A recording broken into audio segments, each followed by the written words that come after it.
महाविकास आघाडी सरकार पाडण्याआधी अजित पवारांना कल्पना दिली होती तानाजी सावंतांचा मोठा गौप्यस्फोट।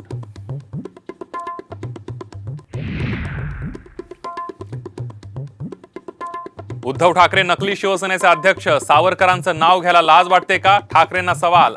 रत्नागिरीमध्ये अमित शहांची राणेंसाठी सभा।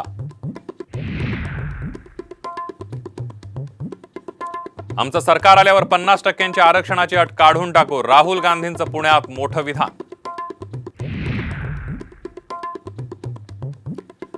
अमोल कोल्हे भाजपच्या कमळावर लढण्यासाठी इच्छुक होते, प्रवीण दरेकर यांचा गौप्यस्फोट, तर दरेकरांची विनोदी बुद्धी, अमोल कोल्हेंचा पलटवार। सुषमा अंधारेंना घ्यायला आलेलं हेलिकॉप्टर क्रॅश, सुषमा अंधारे सुखरूप, धुळीचे लोट उडाल्यानं अपघात।